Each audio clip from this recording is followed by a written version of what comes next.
Tengo 74 años y duermo con la luz encendida. No lo cuento para dar lástima, lo cuento porque es la única forma honesta de empezar esto.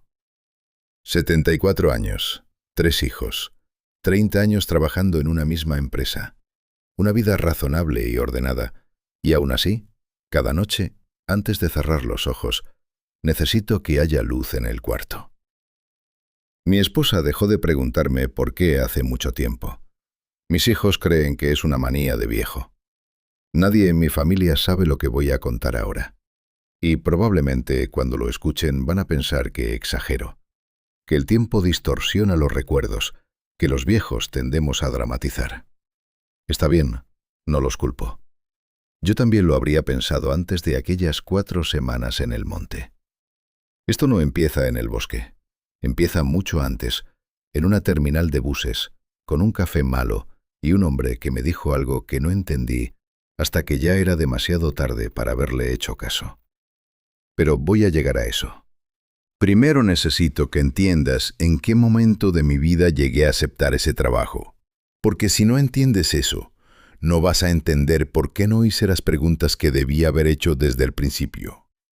Tenía en ese entonces unos 27 años y llevaba casi 8 meses sin trabajo fijo. No era una situación dramática todavía, pero se estaba volviendo incómoda. Había hecho algunas cosas sueltas, ayudando en obras, cargando cajas en un depósito 2 semanas, una suplencia en una ferretería que no llegó a nada. Nada estable. El dinero se iba más rápido de lo que entraba, y yo empezaba a sentir esa presión silenciosa que uno siente cuando sabe que, si no resuelve algo pronto, va a tener que pedir ayuda. Y pedir ayuda cuando eres joven y sano y no tienes ninguna excusa válida es lo más difícil del mundo. Un conocido me habló de una empresa que buscaba personal para trabajo de campo en zonas rurales. Trabajo de topografía, básicamente. Cargar equipos, registrar mediciones, moverse por terreno. No necesitabas formación especializada para los puestos de apoyo, solo disposición para trabajar en condiciones difíciles. El contrato era por 4 semanas, con alojamiento y comidas incluidas en el campamento. El pago era bueno, mucho mejor de lo que yo había visto en meses. Firmé sin pensarlo demasiado. Lo que sí noté, pero en ese momento decidí ignorar, fue que cuando pregunté sobre la zona de trabajo, la persona que me recibió en las oficinas de la empresa fue un poco vaga. Dijo que era una región boscosa al norte, zona de exploración, acceso limitado, condiciones frías. Dijo todo eso de corrido, como recitando algo. Y cuando le pregunté si había algún inconveniente especial con la zona, me dijo que no, que era terreno estándar. Lo dijo sin mirarme a los ojos. Yo lo anoté mentalmente y no le di más vueltas. Necesitaba el trabajo. Eso era lo único que importaba en ese momento. La semana antes de partir, fui a la terminal a tomar un bus hacia donde vivía mi madre, para avisarle que me iba un mes. Y ahí, en esa terminal ruidosa y con olor a fritanga y a diésel, fue donde conocí al hombre del café. Era mayor, unos 60 años quizás, cara de alguien que ha trabajado toda su vida al aire libre, manos gruesas, mirada tranquila. Estábamos los dos esperando en el mismo mostrador y no sé cómo salió el tema, pero de alguna forma le mencioné que me iba a trabajar a una zona boscosa al norte con una empresa de exploración topográfica. No dije el nombre de la empresa porque en realidad no lo recuerdo con exactitud, pero sí recuerdo que cuando lo dije, él dejó de revolver su café y me miró de una manera distinta. No con alarma, con algo más parecido a la lástima tranquila de quien sabe algo que tú no sabes y ya decidió que no tiene sentido discutirlo. Me dijo, ese monte tiene dueño y no somos nosotros. Nada más. No explicó qué quería decir con eso. No me dio detalles. Pagó su café, recogió su bolso de mano y se fue hacia los andenes sin mirar atrás. Yo me quedé parado un momento procesando lo que había escuchado y luego lo guardé en ese cajón mental donde uno mete las cosas que no entiende y que prefiere no entender, porque en ese momento no son convenientes. Me subí al bus, visité a mi madre, volví, hice mi maleta y una semana después estaba en la parte trasera de una camioneta de carga, avanzando por un camino de tierra hacia el campamento. Si pudiera volver a ese momento en la terminal, le haría una sola pregunta a ese hombre. Le preguntaría, ¿cuánto tiempo estuviste tú ahí adentro antes de entender lo que querías decirme? Porque ahora sé que él también había estado. Y sé que también salió. Y entiendo perfectamente por qué no quiso explicar nada más. Si esta historia te está enganchando desde el principio, te pido que le des like y te suscribas. Ayuda muchísimo a que más gente pueda escuchar cosas como esta. La camioneta me dejó en el campamento a media mañana. Era un lugar más pequeño de lo que esperaba. 4 estructuras de madera con techo de lámina, un generador que zumbaba en una esquina, un depósito de herramientas con paredes de tablas sin tratar, y alrededor de todo eso, el bosque. Cerrado, denso, sin espacios visibles entre los troncos a partir de cierta distancia. El tipo de bosque donde la luz entra filtrada y nunca llega del todo al suelo. El tipo de bosque que uno mira y siente, sin poder explicar exactamente por qué, que está siendo mirado a su vez. Éramos 19 hombres en total contando al encargado, un hombre llamado Rodrigo Salas, que me dio la mano al llegar con la misma expresión con que uno saluda a alguien en un velorio, correcta, seria, sin calidez. Rodrigo tenía unos 45 años, complexión fuerte, voz baja y pausa larga antes de hablar, como si midiera cada palabra antes de soltarla. Supe desde el primer momento que era el tipo de persona que no dice nada que no haya pensado 2 veces. Eso me generó confianza al principio. Después entendí que esa misma característica significaba que cuando Rodrigo callaba algo, lo callaba con propósito. Las reglas del campamento las explicó esa misma tarde, reunidos los 19 en el comedor. Nadie sale después de oscurecer. Nadie trabaja solo bajo ninguna circunstancia. Todos los equipos reportan su regreso al campamento sin excepción. Les presentó como protocolo de seguridad estándar para trabajo en terreno de difícil acceso. Dijo que la empresa había tenido problemas en el pasado con accidentes en zonas remotas y que estas reglas eran parte del protocolo obligatorio. Era una explicación razonable, completa, sin fisuras visibles. Y sin embargo, mientras la escuchaba, algo en el tono de Rodrigo, algo que no era exactamente lo que decía, sino cómo lo decía, con esa pausa suya, con esa mirada que iba de un hombre al siguiente, como asegurándose de que cada uno entendiera, me hizo pensar que esas reglas no habían nacido de un manual de seguridad. Esa primera noche me tocó compartir cuarto con 7 hombres. El que quedó en el catre de al lado fue Evaristo, un hombre de unos 50 años, del norte, flaco pero de esos flacos que tienen más fuerza de la que aparentan, con manos que parecían hechas para trabajar tierra y una manera de moverse por el bosque que yo no había visto antes. Evaristo no hablaba por hablar. Cuando decía algo, era porque tenía algo que decir, y cuando callaba, era porque consideraba que lo que había para decir no valía el esfuerzo. Con el tiempo aprendí a leer sus silencios mejor que las palabras de cualquier otro hombre en ese campamento. El otro que se me acercó en esos primeros días fue Mauricio, mi edad, que había llegado también por un aviso de la empresa y que hablaba sin parar cuando estaba nervioso, que era casi siempre. Mauricio hacía bromas malas y se reía de ellas antes de terminarlas. Era irritante a veces, pero en las noches largas y frías de ese campamento, el simple hecho de que alguien hablara de cosas normales, de fútbol, de una prima que se había casado, de una película que había visto, era un ancla. Algo que te recordaba que existía un mundo afuera de esos árboles. La primera semana fue tranquila. Nos levantábamos antes de que saliera el sol, tomábamos algo caliente en el comedor y salíamos en grupos a las líneas de medición. El frío era intenso, del tipo que no te suelta aunque te muevas, que se mete por las costuras de la ropa y se queda ahí. El bosque era viejo. No el tipo de bosque que uno cruza en las afueras de un pueblo, con árboles medianos y luz entre los troncos. Era un bosque de décadas sin que nadie lo tocara, con árboles tan gruesos que dos hombres juntos no alcanzaban a rodearlos con los brazos, y con una capa de silencio encima de todos los sonidos que era difícil de describir. No era quietud, era otra cosa. Era la sensación de que el silencio ahí tenía peso propio, que se apoyaba sobre uno mientras caminaba, que te acompañaba sin que tú lo hubieras invitado.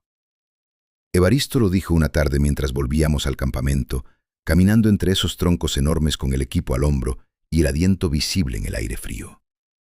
Lo dijo sin dramatismo, casi como comentario al pasar. Dijo: «Este monte pide respeto». No explicó más. Yo asentí porque sentí que era exactamente la palabra correcta y que no necesitaba explicación. Respeto. No miedo todavía. Todavía no. Eso vino después, y vino de una manera que ninguno de los 19 hombres en ese campamento estaba preparado para enfrentar. Fue al final de la primera semana cuando encontramos algo que ninguno de nosotros supo explicar, y que Rodrigo eligió no explicar tampoco. Estábamos trabajando en una sección del bosque a unos 800 metros del campamento, Evaristo y yo, midiendo una línea de referencia entre dos estacas que habíamos clavado esa misma mañana. El suelo estaba blando en esa zona, una mezcla de tierra oscura y hojas descompuestas que cedía ligeramente con cada paso, como si caminara sobre algo que respiraba despacio por debajo. Evaristo iba adelante abriendo paso con el machete, cuando se detuvo sin aviso y levantó una mano. Yo paré. No dijo nada. Señaló hacia el suelo a su izquierda. Era una zona de tierra hundida, no grande, quizás 1,5 metros de largo por 1 de ancho, pero el hundimiento era uniforme, limpio, como si algo de peso considerable hubiera estado parado exactamente ahí durante un tiempo largo. No era la huella de un árbol caído. No era el rastro de un animal. Era la marca de algo que se había quedado quieto en ese punto, sin moverse, mientras la tierra a su alrededor seguía igual. Y alrededor del borde de esa zona hundida, la superficie estaba quebrada de una manera particular, como cuando el barro se seca y se raja, pero más profunda, más definida. Como si la tierra hubiera tenido tiempo de solidificarse bajo el peso antes de que ese peso se retirara. Evaristo estuvo mirándola en silencio durante casi 1 minuto. Yo también la miré. Ninguno dijo nada durante ese tiempo porque creo que los dos sentimos lo mismo, que nombrar lo que estábamos viendo iba a hacer que fuera más real de lo que queríamos que fuera en ese momento. Finalmente Evaristo dijo, sin voltearse a mirarme, que probablemente era donde algún animal grande había descansado. Lo dijo con una voz completamente plana, sin convicción, como cuando uno dice algo para llenar un silencio y no porque lo crea. Yo anoté la ubicación en mi libreta de campo porque era el tipo de cosa que uno anota sin saber bien por qué, solo porque algo le dice que puede importar después. Esa noche en el comedor le mencioné el hallazgo a Rodrigo. Le describí el hundimiento, la forma, el tamaño. Él me escuchó con esa pausa suya, ese 1,5 segundos que siempre dejaba antes de responder, y luego dijo que seguramente era una cama de animal. Dijo que en ese tipo de bosque era común encontrar marcas de fauna grande. Lo dijo con naturalidad, cerrando el tema. Pero cuando me levanté de la mesa y me fui al cuarto, me quedé pensando en que Rodrigo no me había preguntado qué tamaño tenía la zona hundida. Un hombre que realmente creyera que era una cama de animal habría preguntado eso. Habría querido saber si era de venado o de algo más grande. Rodrigo no preguntó nada. Solo cerró el tema y siguió comiendo. Esa noche tardé en dormir. No era miedo todavía. Era más bien esa incomodidad de cuando algo no cuadra del todo y uno no puede precisar exactamente dónde está la falla. Me quedé escuchando el sonido del bosque a través de las tablas del cuarto. El bosque de noche suena distinto al de día. De día tiene textura, pájaros, ramas que se mueven, insectos. De noche tiene capas. Hay sonidos encima de otros sonidos, y si uno se queda escuchando con atención, empieza a notar que algunos de esos sonidos no encajan con ningún animal que uno pueda identificar. No esa noche en particular. Esa noche todo fue normal. pero ya estaba prestando atención de una manera que antes no prestaba, y eso, con el tiempo, resultó ser lo más importante que hice en esas 4 semanas. Al día siguiente, Castillo volvió al campamento antes de tiempo. Castillo era el topógrafo con más experiencia del grupo. Unos 45 años, cara cuadrada, manera de moverse lenta y deliberada. El tipo de hombre que hace el mismo trabajo hace 20 años y lo hace bien precisamente porque no improvisa nunca. Era del tipo que anota todo, que verifica 2 veces, que no reporta nada sin haberlo comprobado con sus propios instrumentos. Cuando el equipo de Castillo apareció en el claro del campamento con 40 minutos de anticipación, Rodrigo lo notó antes de que bajaran los equipos al suelo. Lo vi en su cara. Ese reconocimiento rápido de que algo estaba mal, sin saber todavía qué. Castillo no hizo drama. Se sentó a la mesa del comedor con una taza de café y le contó a Rodrigo con la misma voz con que habría reportado una lectura de nivel. Dijo que habían encontrado rastros en el barro a lo largo de una quebrada seca a unos 700 metros al noreste del campamento. Dijo que los rastros eran bípedos, de 2 pies, y que corrían en línea recta a lo largo de la quebrada por una extensión de unos 50 metros antes de desaparecer hacia el bosque cerrado. Dijo que cada huella medía aproximadamente 45 centímetros de largo. Y dijo, con esa voz suya, completamente sin adornos, que la distancia entre una huella y la siguiente era de aproximadamente 1,30 m. Rodrigo dijo que podría ser un animal caminando en 2 patas, confundido o enfermo. Castillo lo dejó terminar. Luego dijo que llevaba 20 años haciendo trabajo de campo en zonas rurales y boscosas, que había visto rastros de todo tipo de fauna, y que esos rastros no correspondían a ningún animal que él conociera. Lo dijo sin alzar la voz, sin gestos, mirando a Rodrigo directamente. Luego tomó su café y no dijo nada más. Yo estaba en la misma mesa y escuché todo. Esa noche, en mi catre, hice los cálculos con la libreta apoyada en las rodillas y la linterna entre los dientes. 1,30 m entre cada paso. Para un humano, esa distancia solo se logra corriendo a velocidad sostenida. Pero Castillo había dicho que las huellas eran profundas y uniformes, lo que significaba un paso tranquilo, sin prisa. Lo que sea que había caminado por esa quebrada, lo había hecho despacio, con calma, con pasos de algo que mide casi 3 metros de altura. Escribí ese número en la libreta y lo rodé con una línea. Apagué la linterna. El bosque afuera sonaba igual que siempre. Pero ya no sonaba igual para mí. Mauricio, que estaba en el catre de la otra punta del cuarto, me preguntó en voz baja qué estaba escribiendo. Le dije que nada, que cálculos del trabajo. Hubo una pausa y luego me dijo, también en voz baja, que esa tarde, mientras volvían al campamento, había sentido que algo los seguía entre los árboles. No que lo hubiera visto, que lo había sentido. Esa diferencia la subrayó él mismo, como si necesitara que quedara claro que no estaba diciendo que había visto algo, solo que lo había sentido. Le dije que era normal en ese tipo de bosque, que la densidad de los árboles generaba esa sensación. Le dije eso y me callé. Pero en mi libreta, debajo del número que había rodeado con una línea, escribí una sola palabra más y la subrayé 2 veces. La palabra era mañana. Porque algo me decía que lo que Castillo había encontrado junto a la quebrada no era el principio de nada. Era la confirmación de algo que ya había empezado, que llevaba tiempo ahí, que nos había estado observando desde antes de que llegáramos y que acababa de decidir, por alguna razón que yo todavía no entendía, hacerse un poco más visible. Y lo que pasó al día siguiente confirmó eso de una manera que ningún cálculo en ninguna libreta podría haber preparado. A la mañana siguiente, Evaristo encontró sus trampas vacías, las 7, sin que ninguna hubiera sido activada. Evaristo ponía trampas para caza menor desde que tenía 12 años. Era algo que hacía con una precisión casi mecánica, colocando cada una en puntos específicos del borde del bosque, a distancias calculadas, con cebos que él mismo preparaba. No lo hacía por necesidad en el campamento, había comida suficiente. Lo hacía porque era su manera de leer el terreno, de entender qué se movía y dónde. Me lo había explicado el segundo día con esa economía de palabra suya. Las trampas te dicen más sobre un lugar que cualquier mapa. Me lo contó en voz baja esa mañana mientras desayunábamos, inclinado hacia mí sobre la mesa, asegurándose de que nadie más escuchara.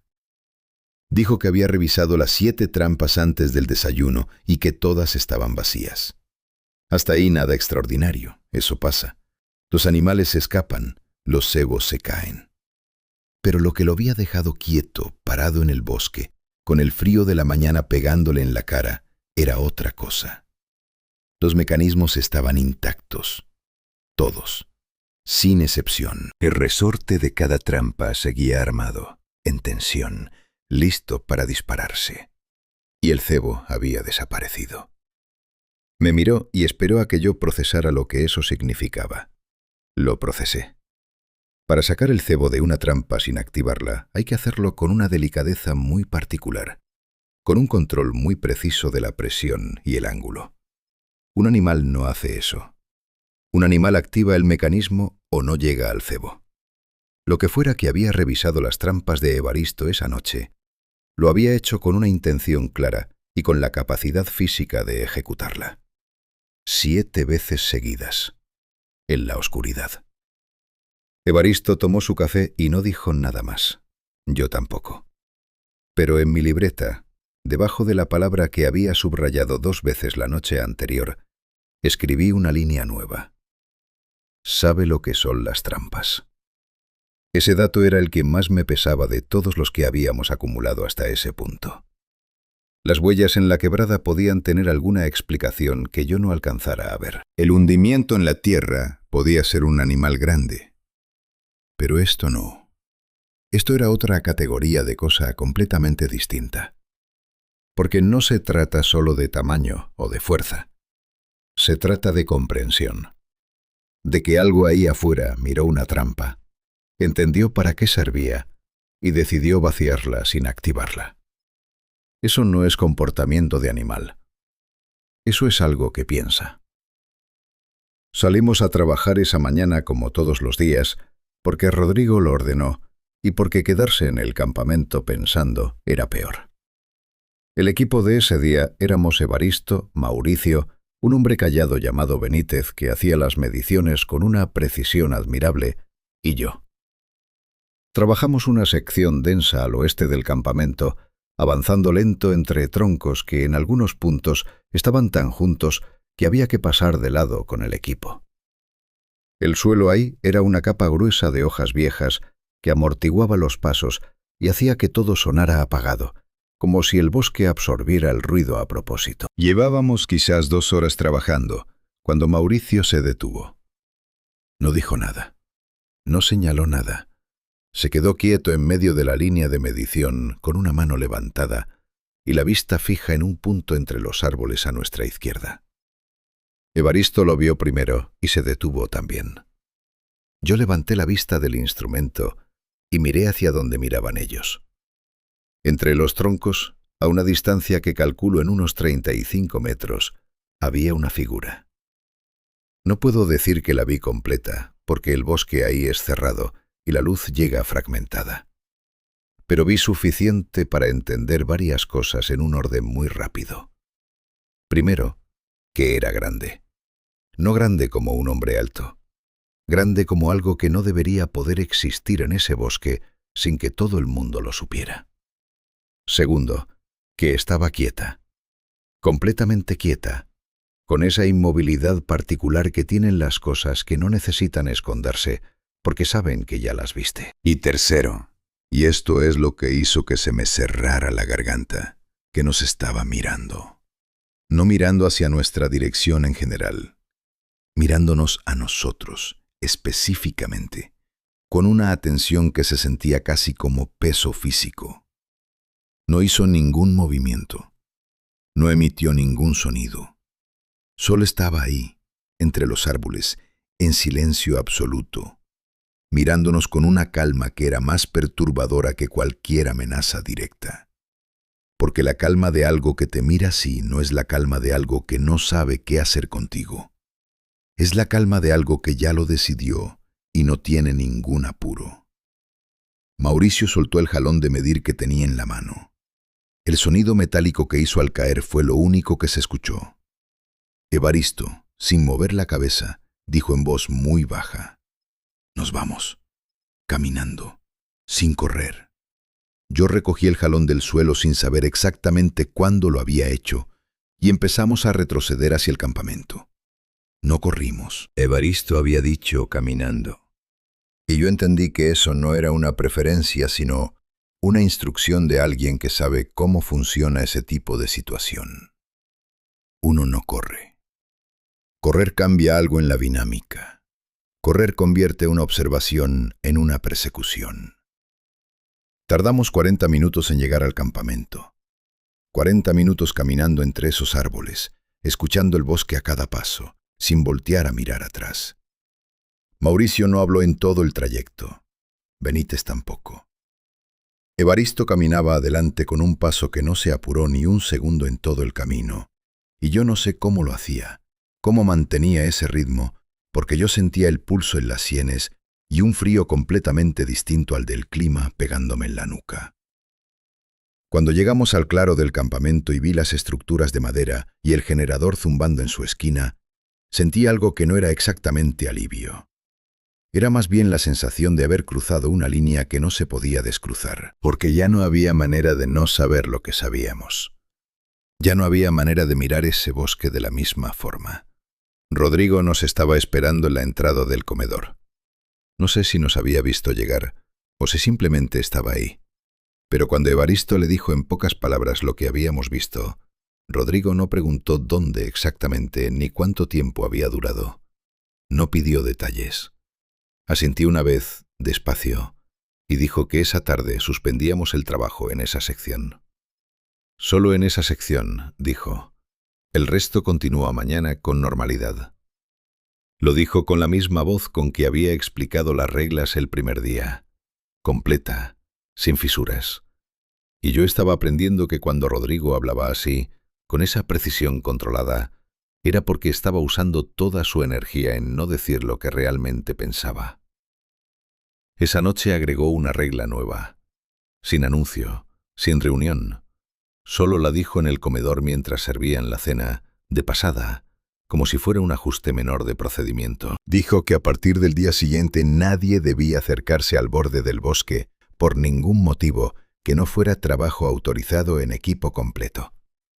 Nadie preguntó por qué. Y ese silencio, ese colectivo no preguntar de 19 hombres adultos, fue la primera señal clara de que todos estábamos empezando a entender algo que ninguno quería nombrar todavía en voz alta. Esa noche fue la primera vez que el bosque sonó diferente después de las 10. No fueron pasos lo que escuché esa primera noche. Fueron algo peor. Un movimiento con ritmo, con propósito, con la cadencia específica de algo que no estaba buscando, sino revisando. Eran casi las 10:30 cuando empezó. Yo estaba despierto, mirando las tablas del techo, con la linterna apagada, escuchando el generador que zumbaba afuera, y pensando en lo que habíamos visto esa tarde entre los árboles, cuando el sonido comenzó. Primero lo sentí más que lo escuché. Una vibración leve en el suelo, como si algo de peso considerable caminara cerca, pero sin prisa. Luego los pasos se volvieron audibles, lentos, con una separación entre cada uno que era demasiado larga para cualquier animal que yo conociera. Y lo que me heló no fue el volumen, sino la dirección. Porque los pasos se movían alrededor del campamento, no hacia él, alrededor. En un arco largo y deliberado, como si algo estuviera trazando el perímetro con cuidado, deteniéndose aquí y allá, retomando, continuando. En el cuarto éramos 8 hombres. En algún momento, sin que nadie dijera nada, todos estábamos despiertos. Lo supe porque el tipo de quietud que había en ese cuarto no era la quietud de la gente que duerme. Era la quietud de la gente que contiene la respiración. Nadie encendió una linterna. Nadie habló. Nadie se movió hacia la puerta. Solo escuchamos, cada uno en su catre, ese movimiento sistemático afuera que duró casi 2 horas antes de que el bosque volviera a su silencio normal. A la mañana siguiente encontramos las huellas. Rodrigo las descubrió antes del desayuno porque había salido a revisar el generador auxiliar. Cuando entró al comedor tenía una expresión que yo no le había visto antes. No era alarma exactamente. Era más bien la cara de alguien que acaba de confirmar algo que esperaba y que ojalá hubiera estado equivocado en esperar. Nos dijo que había huellas en el barro alrededor del campamento y que nadie debía salir a verlas hasta que él lo indicara. Nadie preguntó por qué. Nadie discutió. Cuando finalmente nos dio permiso de salir, lo que encontramos en ese barro oscuro y frío del perímetro fue suficiente para cambiar la temperatura del ambiente sin que la temperatura real hubiera cambiado nada. Las huellas formaban un arco casi completo alrededor de las 4 estructuras del campamento. No todas eran claras. En algunos puntos el suelo era más firme y solo quedaban marcas parciales. Pero donde el barro era blando, las impresiones eran perfectas. El mismo pie que habíamos rastreado en la quebrada, la misma longitud, la misma profundidad, con esas marcas de dedos largos y uñas que se hundían en la tierra, con una firmeza que hablaba de un peso que yo prefería no calcular.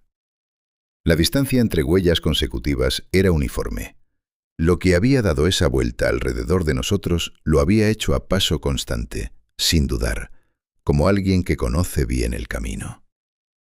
Evaristo y yo la seguimos en silencio desde el punto donde comenzaban hasta donde terminaban, que era el borde del bosque hacia el norte.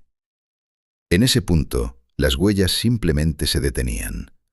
No había señal de que algo hubiera corrido hacia adentro, ni ramas rotas, ni tierra removida más allá del último paso. Solo se terminaban, como si lo que las había hecho hubiera entrado al bosque de una manera que no dejó rastro en la superficie. Evaristo se quedó mirando ese punto final durante un buen rato. Luego dijo, sin voltearse: «¿Sabe dónde termina la tierra blanda?». Dicho así, con esa voz suya plana, sonó casi peor que cualquier otra cosa que hubiera escuchado hasta ese momento. Esa mañana Rodrigo reorganizó los equipos, juntó a los hombres más experimentados con los más jóvenes y redujo el radio de trabajo, acercando todas las líneas de medición al campamento. Nadie protestó. Lo que antes habría parecido una restricción innecesaria, ahora se sentía como sentido común básico. El bosque que 2 días atrás era solo un bosque frío y denso, ahora tenía una textura diferente, una densidad que no era solo de árboles, sino de atención. La sensación de ser observados, que Mauricio había mencionado aquella tarde y que yo había descartado a medias, ya no era de nadie en particular. Era de todos. Trabajamos esa mañana en un silencio que no era el silencio tranquilo de los primeros días.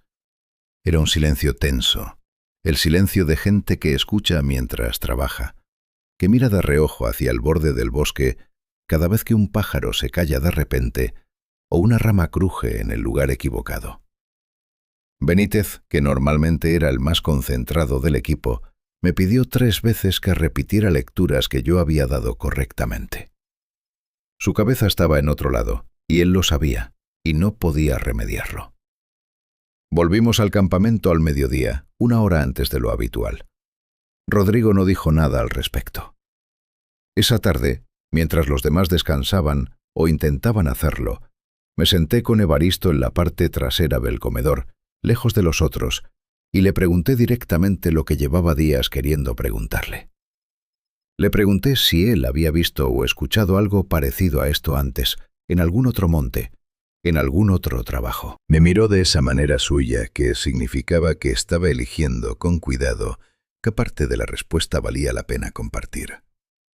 Luego me dijo que cuando era muchacho, su abuelo le había hablado de zonas en el norte donde uno no acampaba de noche.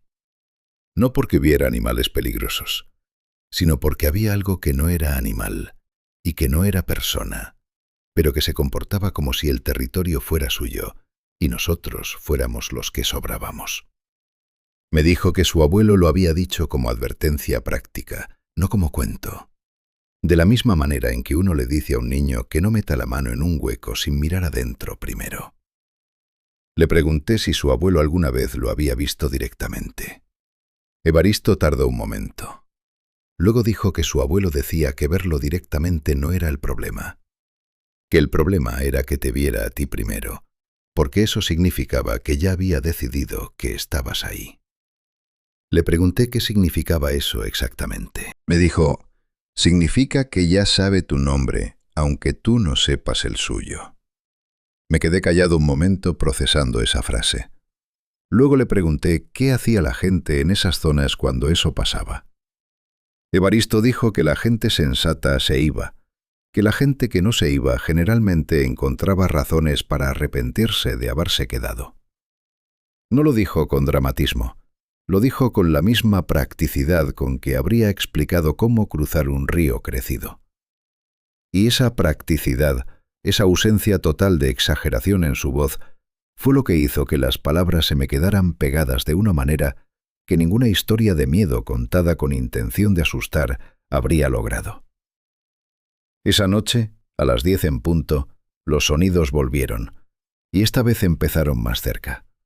Esa noche nadie durmió. Y a la mañana siguiente, cuando Rodrigo nos reunió en el comedor con esa cara suya de hombre que ha estado despierto calculando, nos dijo algo que ninguno esperaba, que había tomado la decisión de no reportar lo ocurrido a la empresa tal como había ocurrido. Lo dijo así, directo, sin rodeos, mirando a cada hombre a los ojos mientras hablaba.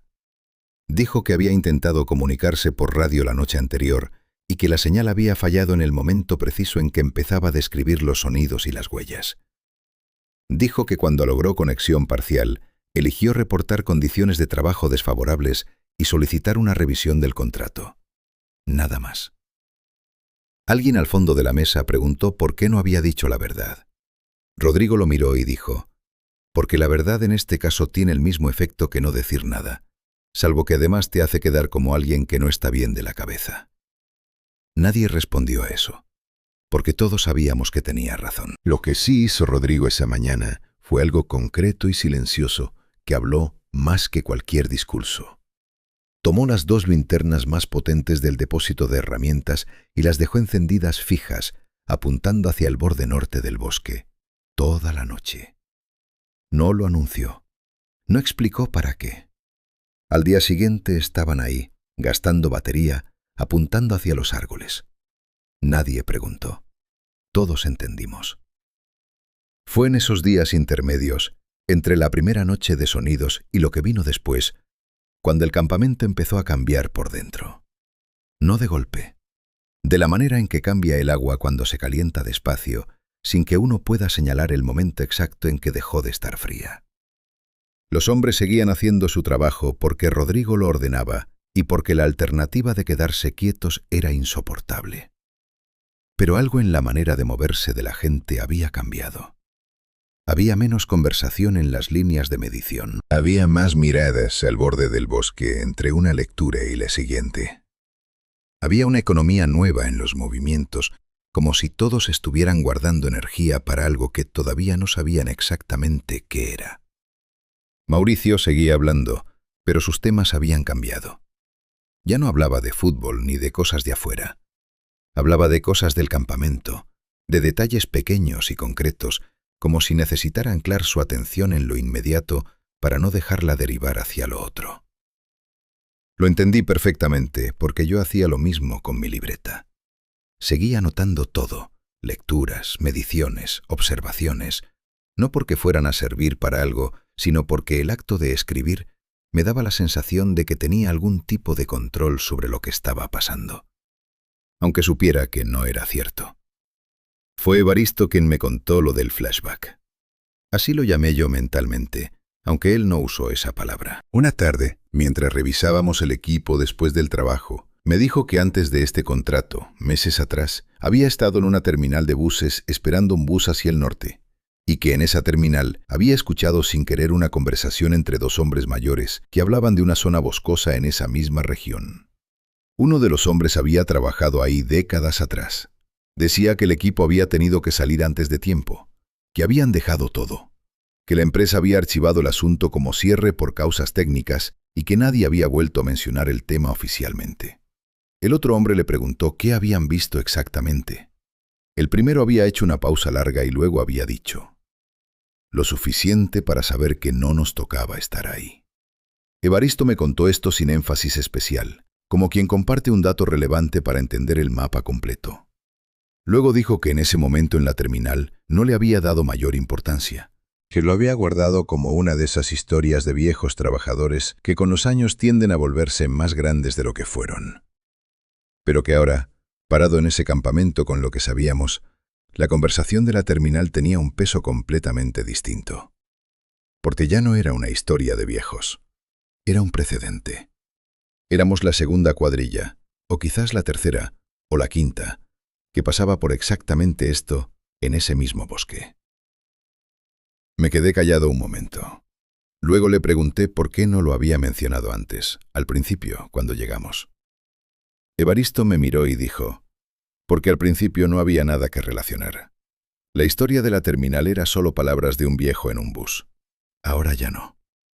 Esa noche fue la primera vez que los sonidos no empezaron a las 10. Empezaron a las 8:30, con el cielo todavía con un rastro de luz en el horizonte, mientras algunos hombres todavía estaban en el comedor terminando de cenar. Y eso solo, ese cambio de horario, ese adelanto de casi 2 horas, fue suficiente para que todo el campamento entendiera sin palabras que algo había cambiado en la dinámica de lo que estaba pasando afuera. Esta vez los sonidos no rodeaban el campamento desde lejos. Esta vez eran más cercanos desde el principio. Se podía escuchar una diferencia de distancia clara entre esa noche y las anteriores, como cuando bajas el volumen de algo y de repente te das cuenta de cuánto ruido hacía. Solo que al revés. El volumen había subido. La distancia había bajado. Y con esa cercanía nueva, vino algo que las noches anteriores no había tenido. Pausas.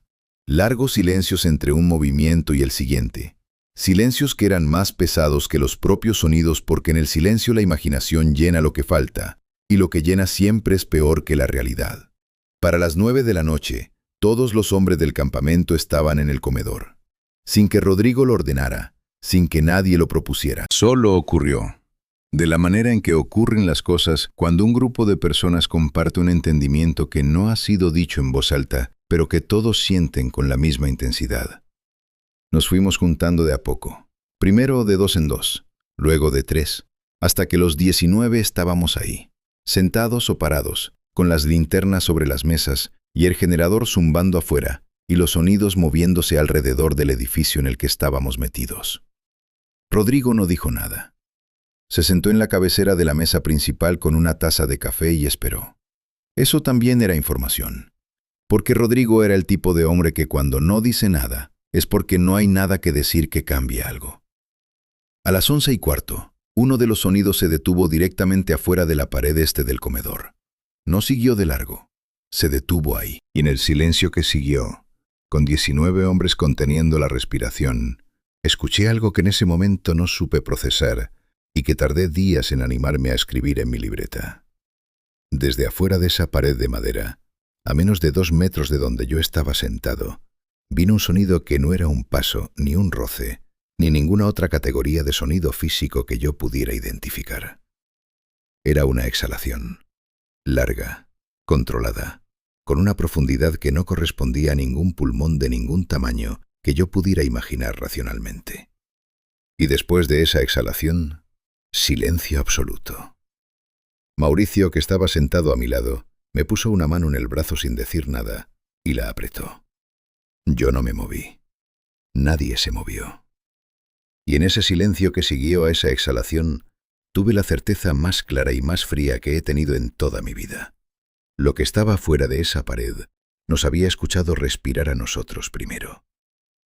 A la mañana siguiente, encontramos que algo había entrado al campamento durante la noche. No a los cuartos, no al comedor. Pero había entrado al espacio entre las estructuras, al patio central donde guardábamos el equipo bajo una lona, y había movido cosas. No destrozado, no revuelto, movido.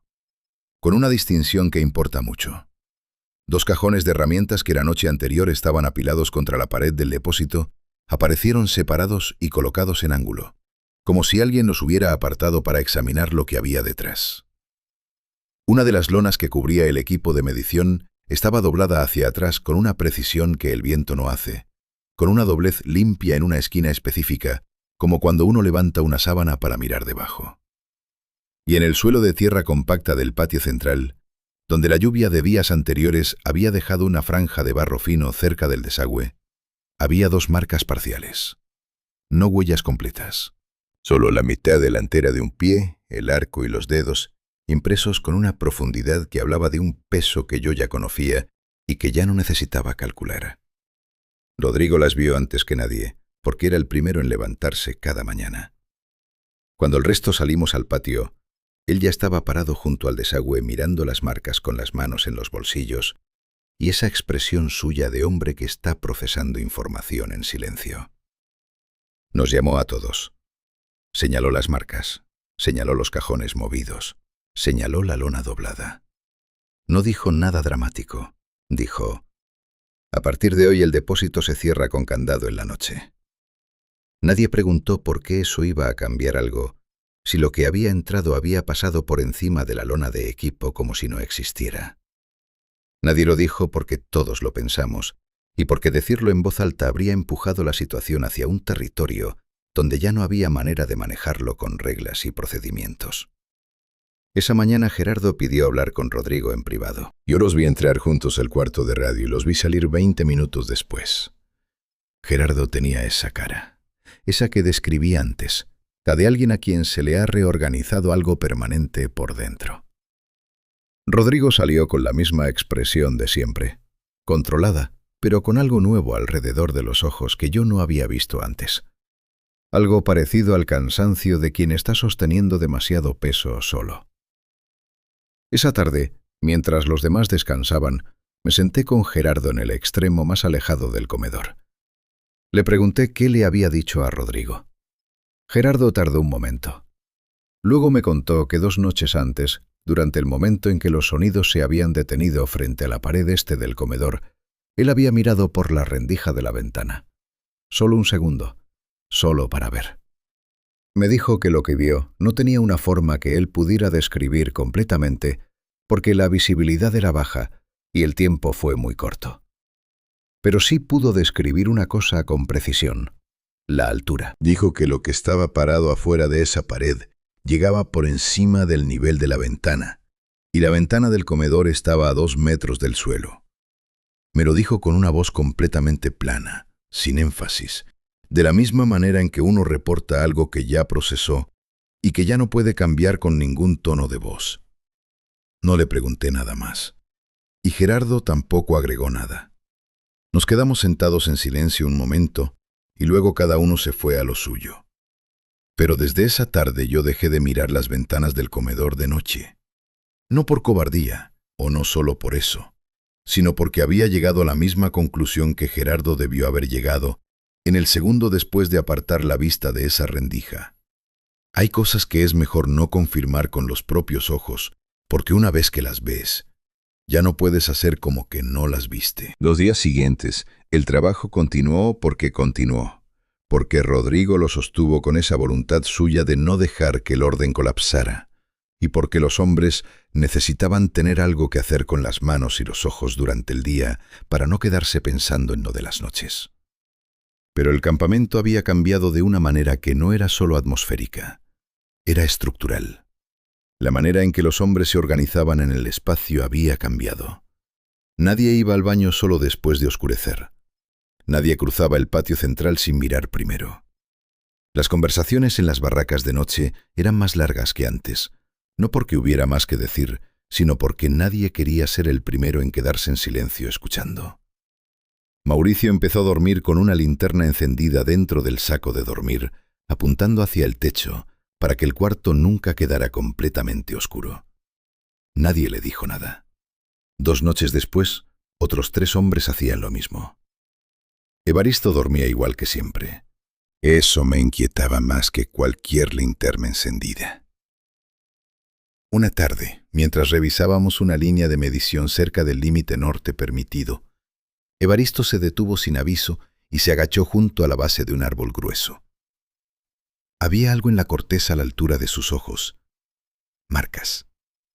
3 líneas paralelas, profundas, que atravesaban la corteza del árbol de arriba hacia abajo, con una separación uniforme entre ellas.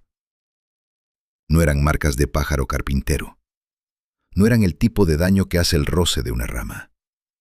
Eran marcas hechas con presión deliberada, paralelas, con una profundidad que aumentaba ligeramente de arriba hacia abajo, como cuando uno arrastra los dedos contra una superficie y va aplicando más fuerza al final.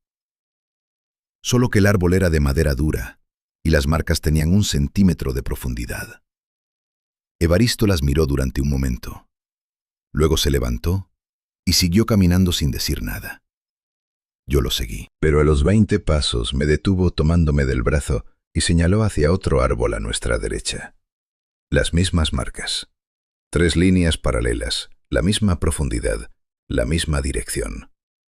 Seguimos avanzando despacio y encontramos el mismo patrón en 4 árboles más, todos en línea, todos marcados de la misma manera, formando una secuencia que seguía una dirección clara hacia el norte, hacia el interior más denso del bosque. Evaristo se detuvo frente al último árbol marcado y miró hacia el bosque que empezaba más allá. Luego me miró a mí y dijo en voz baja una sola cosa. Esto es territorio marcado. Lo dijo con la misma certeza con que un hombre del campo dice que va a llover mirando las nubes. Sin duda, sin especulación, como quien reconoce un lenguaje que no habla, pero que sabe leer. Volvimos al campamento sin hablar. Esa noche yo escribí en mi libreta las palabras exactas de Evaristo y las rodeé con una línea. Territorio marcado. Y debajo escribí la pregunta que no había podido dejar de hacerme desde que habíamos encontrado la primera huella junto a la quebrada. La pregunta que se volvía más pesada con cada cosa nueva que descubríamos. Si este es su territorio y nosotros somos los intrusos, ¿qué está esperando para que nos vayamos de verdad?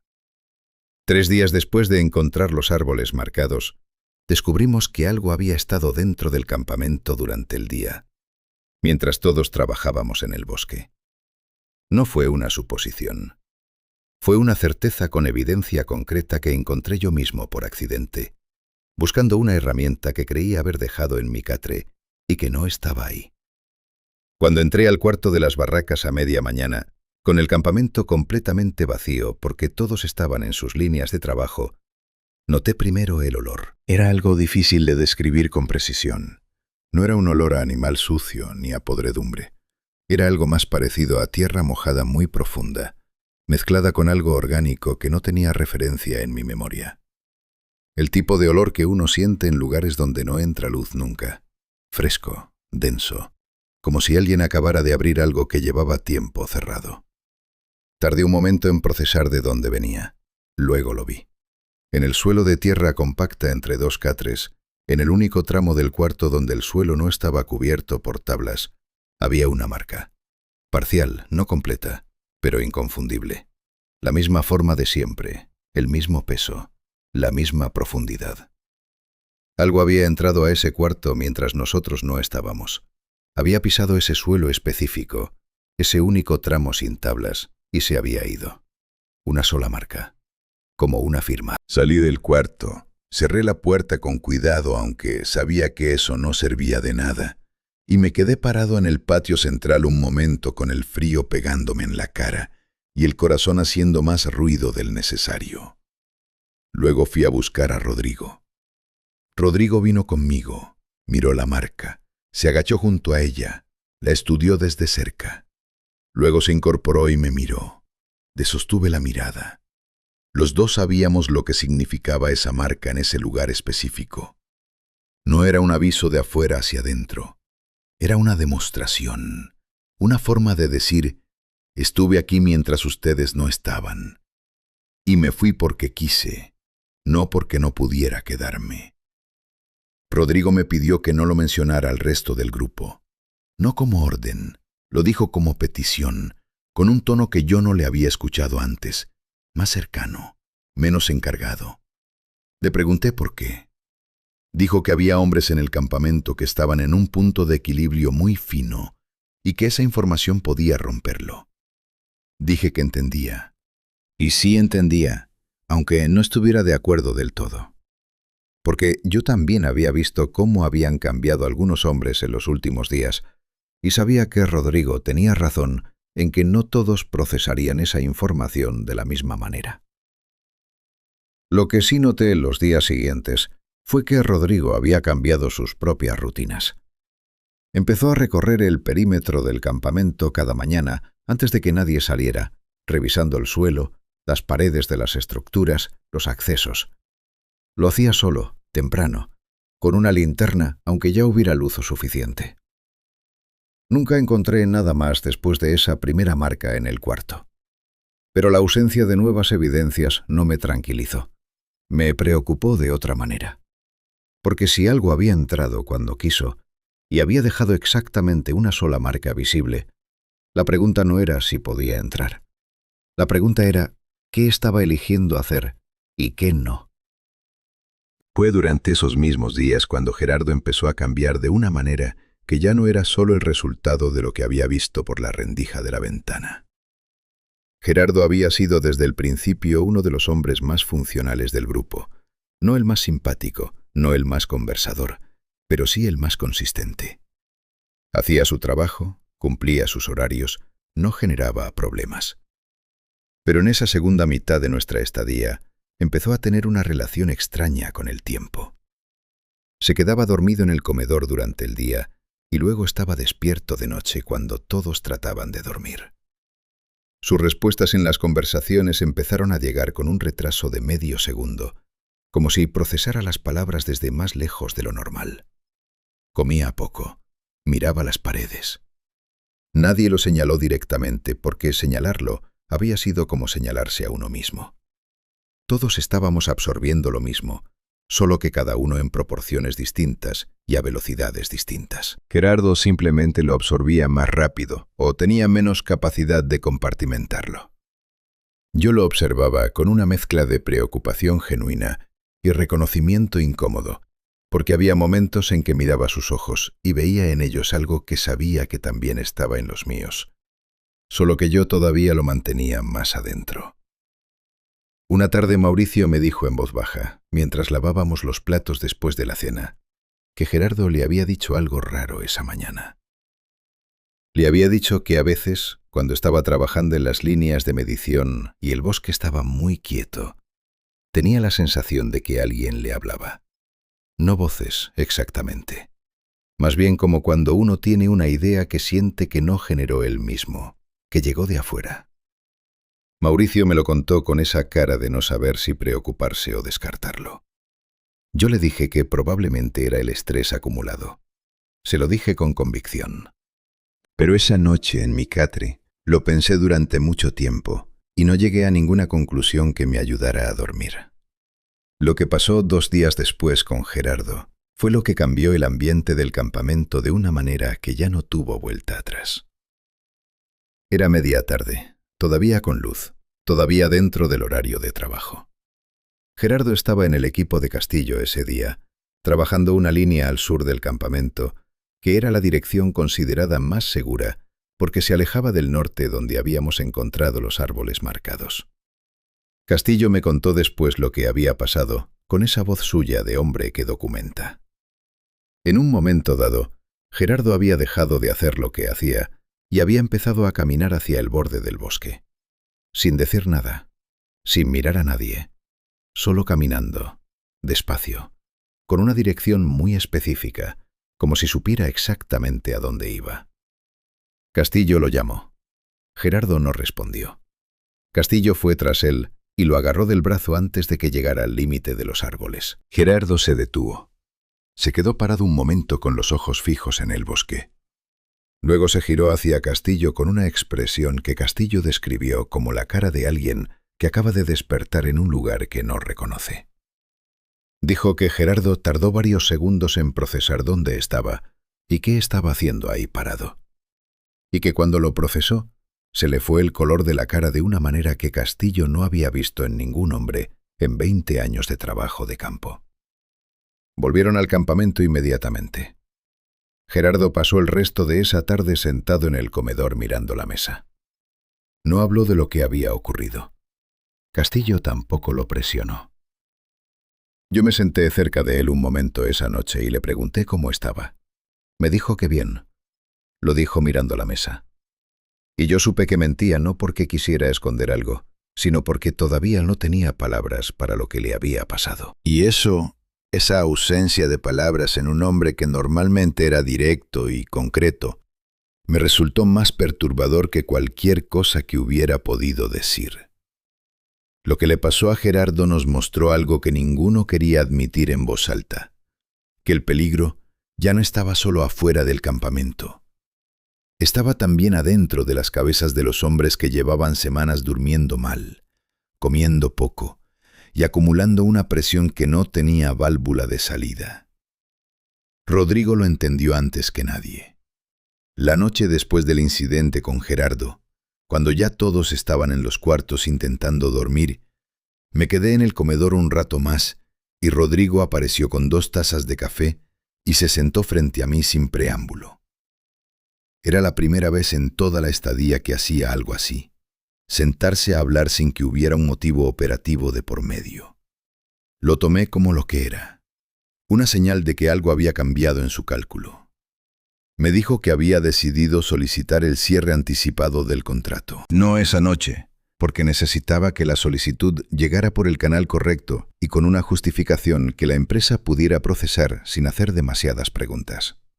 Dijo que iba a intentar comunicarse por radio al día siguiente con una ventana de señal que había identificado a las 11 de la mañana, cuando las condiciones atmosféricas eran más estables. Y dijo algo que me sorprendió por su franqueza. Algo que no esperaba de un hombre que había mantenido todo tan contenido durante semanas. Dijo que lo de Gerardo le había mostrado que el costo de quedarse ya no era solo físico, que había un tipo de daño que no se veía en el cuerpo, pero que era igual de real, y que ese daño estaba avanzando más rápido de lo que él había calculado. Le pregunté cuánto tiempo llevaba sabiendo que íbamos a tener que irnos antes. Tardó en responder. Luego dijo: desde la noche en que escuchamos la exhalación afuera del comedor.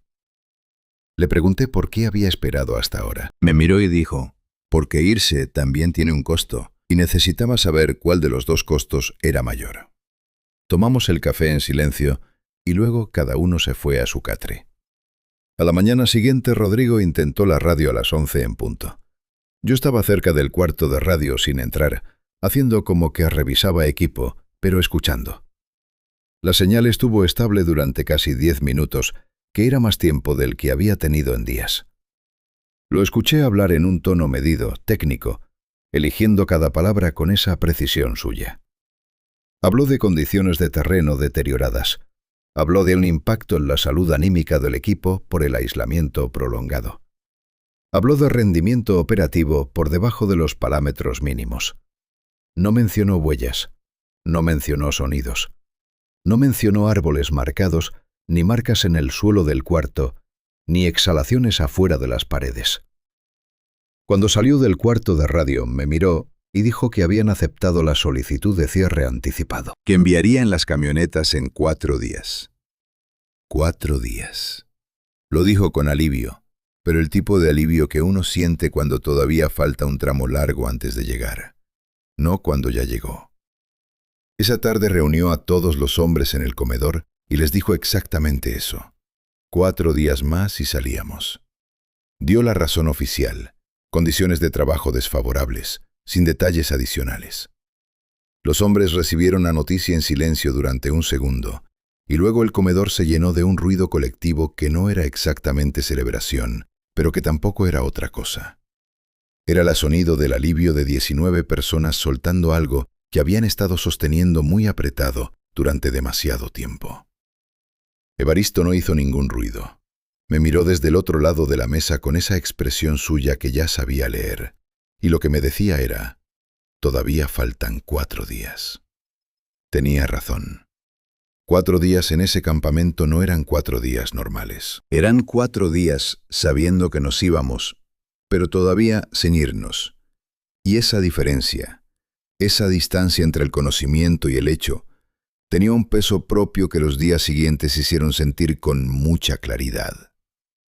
Fue en uno de esos últimos días cuando Evaristo me contó la historia completa de lo que sabía sobre ese bosque. No un dato suelto como antes, la historia entera, sentados afuera del comedor con el frío de la tarde pegándonos en la cara y el bosque oscureciéndose al fondo. Me dijo que cuando era joven había vivido cerca de una zona similar, otro bosque grande en otra región, y que las comunidades que llevaban generaciones viviendo cerca de esos lugares tenían un conocimiento muy específico sobre ellos. No un conocimiento de libros ni de investigadores, un conocimiento práctico, del tipo que se pasa de abuelo a nieto, como se pasan las reglas de seguridad en un trabajo peligroso. Reglas concretas, con razones concretas detrás. Me dijo que esas comunidades nunca llamaban a lo que vivía en esos bosques por ningún nombre en particular. No porque no supieran qué era, sino porque ponerle nombre a algo en voz alta en el lugar donde existe se consideraba una forma de invitarlo. Lo llamaban simplemente el que cuida, no en un sentido amable, no como un guardián benevolente, en el sentido de que cuida el territorio de la misma manera en que un propietario cuida su tierra, con la misma indiferencia hacia los intrusos que tiene alguien que encuentra a un desconocido en su patio de noche. Me dijo que las reglas que esas comunidades tenían eran simples y absolutas. No acampar en el bosque profundo, no hacer fuego dentro del límite del bosque, no recolectar nada sin dejar algo a cambio, y sobre todo, no quedarse cuando empezaban las señales. Las señales eran siempre las mismas, según lo que le habían contado. Primero, rastros inexplicables, luego, presencia visible, luego, sonidos nocturnos. Luego, contacto con el espacio interior. Esa era la secuencia. Y la instrucción era clara. Irse antes de que llegara el siguiente paso, porque el siguiente paso, después del contacto interior, nadie lo había podido describir con claridad, porque los que llegaban a ese punto no volvían a hablar del tema de manera coherente. Le pregunté en qué paso estábamos nosotros. Evaristo miró hacia el bosque un momento. Luego me miró a mí. Dijo, en el cuarto. Y nos quedan 4 días para llegar al quinto. No pregunté qué era el quinto. Algo en su tono me dijo que no quería saberlo todavía. Y que quizás era mejor así. Esa noche los sonidos empezaron más temprano que nunca, todavía con los últimos restos de luz en el cielo, y algo en su patrón había cambiado de manera que llevé horas intentando precisar hasta que finalmente lo identifiqué en la oscuridad de mi catre. No rodeaban el campamento. Venían de un punto fijo al norte y no se movían. Como si algo estuviera parado en un solo lugar, quieto, y simplemente estuviera ahí, esperando que termináramos de contar los días que faltaban. 2 noches antes de que llegaran las camionetas, escuché algo que cambió para siempre la manera en que entiendo la palabra lenguaje. Era pasada la medianoche. El campamento llevaba horas en ese silencio tenso que ya conocíamos bien. El silencio de 19 hombres despiertos que fingen dormir. Los sonidos de esa noche habían sido más suaves que en noches anteriores, casi distantes, como si lo que generaba esos sonidos estuviera dando espacio deliberadamente, retrocediendo un paso después de semanas de acercarse. Eso en sí mismo era raro, y yo lo había notado desde las primeras horas de la noche sin saber cómo interpretarlo. En ese tipo de situación, cuando algo que ha estado presionando de repente deja de presionar, uno no siente alivio. Siente que algo está a punto de cambiar de forma. Estaba en mi catre mirando el techo con los ojos abiertos cuando llegó. No fue gradual. No fue una construcción de sonidos que se acercara poco a poco. Llegó de golpe, completo, desde algún punto al norte del búnker, a una distancia que calculo en unos 20 metros. Era un sonido vocal. Eso lo supe de inmediato. No porque tuviera experiencia con ese tipo de cosa, sino porque hay algo en el sistema nervioso humano que reconoce la voz, cualquier voz, de cualquier origen, con una velocidad que no pasa por el razonamiento. Es una respuesta antigua, más vieja que cualquier idioma. Y esa respuesta se activó en mí con una claridad que me sacudió físicamente. No era un grito. No era un aullido. No era ninguna categoría de sonido animal que yo pudiera identificar o comparar con algo conocido. Era una emisión vocal con estructura interna, con forma, con el tipo de organización que solo tiene una cosa en el mundo. Una palabra. Una sola. pronunciada con una precisión que no dejaba espacio para la ambigüedad, con un volumen calculado, suficiente para ser escuchada claramente desde adentro de las barracas, pero no excesivo, no un grito, sino una proyección. La diferencia entre alguien que grita porque está asustado y alguien que habla en voz alta porque quiere que lo escuchen. No la entendí. No correspondía a ningún idioma que yo conociera o que hubiera escuchado en algún momento de mi vida. Pero eso no importaba tanto como lo otro. Lo que importaba era la estructura. El hecho de que tuviera estructura. El hecho de que fuera una unidad con inicio y final definidos, con una inflexión en el medio que sugería intención comunicativa. El hecho de que sonara exactamente como suena una palabra cuando alguien la dice sabiendo lo que significa. Me quedé completamente inmóvil. No me moví hacia la ventana. No encendí la linterna. Yací en mi catre con el corazón golpeando de una manera que yo podía escuchar internamente y respiré de forma muy controlada durante un tiempo que no puedo precisar con exactitud, porque en ese momento el tiempo no funcionaba de manera normal. El silencio después de ese sonido fue total. No volvió a repetirse esa noche. Una sola vez, una sola emisión y luego nada. A la mañana siguiente, antes del desayuno, busqué a Evaristo. Lo encontré afuera del comedor con una taza de café mirando el bosque norte, con esa expresión suya de lectura tranquila que yo ya sabía distinguir de su expresión de calma real. Le pregunté, en voz baja, si había escuchado algo en la noche. Me miró. Dijo que sí. Le pregunté qué había escuchado exactamente.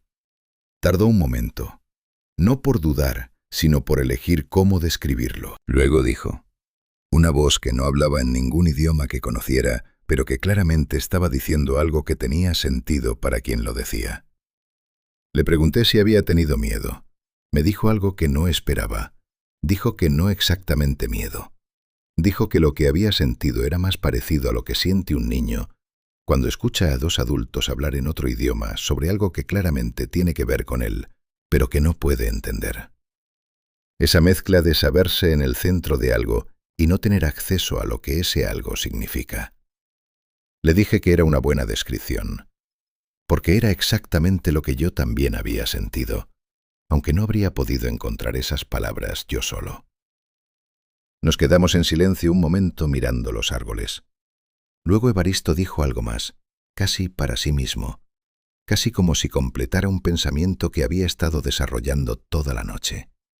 Dijo, lo peor no es que hablara. Lo peor es que esperó a que estuviéramos todos quietos y en silencio para hacerlo, como si supiera que así lo escucharíamos mejor. Y eso, esa planificación, esa lectura de nuestros ritmos y nuestros estados, era lo que más lo perturbaba. No la existencia de la voz, la inteligencia detrás de ella. No llevamos esa conversación al resto del grupo. No por acuerdo explícito, sino porque los dos llegamos a la misma conclusión sin necesidad de discutirla. Había hombres en ese campamento que estaban sosteniendo su estabilidad con muy poco margen, y esa información no iba a ayudar a nadie. Faltaban 2 días. 2 días era manejable. 2 días era una distancia que uno podía ver desde donde estaba parado.